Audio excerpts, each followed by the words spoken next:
Have you ever felt extremely stressed out about finishing that major assignment you waited to start the night before? If this reflects your college experience, you're not alone. Anxiety disorders are the most common mental illness in the US, affecting 40 million people in the United States aged 18 and older.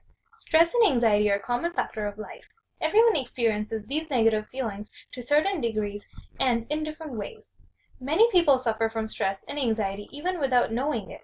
These discomforts can even affect school performance among teen college students. People accept this to be a factor of life, not realizing the negative effects it has on their mental, physical, and emotional health. Do you often find yourself worrying too much about everyday things, large and small? Do you chronically find yourself lying awake, worried, or agitated about specific problems, or even nothing in particular?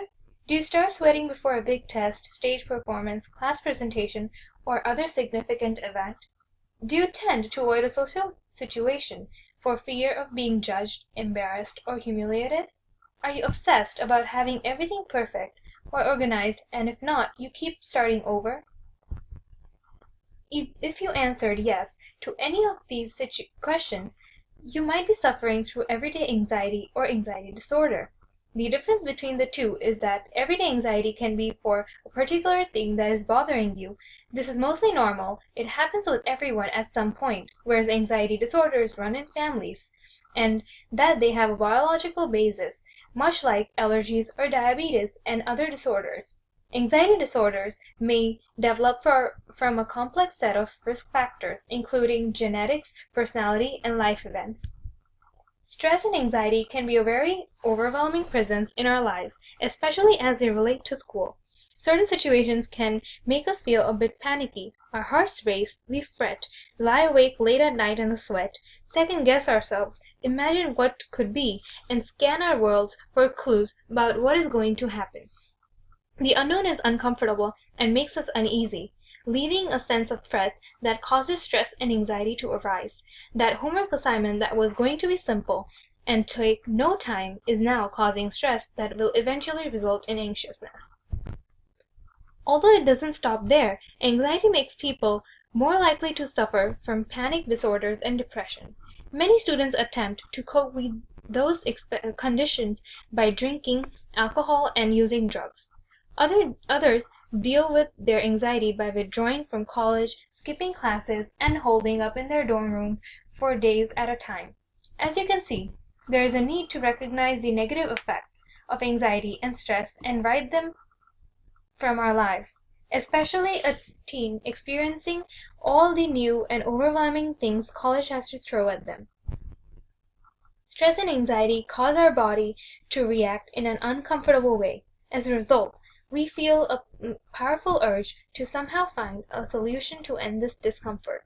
Author Mark Scone states that we have grown increasingly less tolerant with being uncomfortable, and our threshold for discomfort is rapidly shrinking. At the mere hint of being uncomfortable, there's an urgent need to take action to relieve or end it. Luckily, there are ways to tame the discomfort that comes along with stress and anxiety.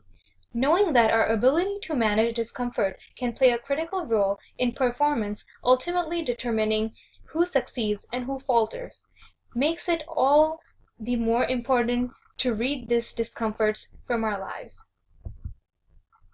5 steps that will help you deal with stress and anxiety. One of the steps to deal with discomfort is to keep positive thoughts going through your mind.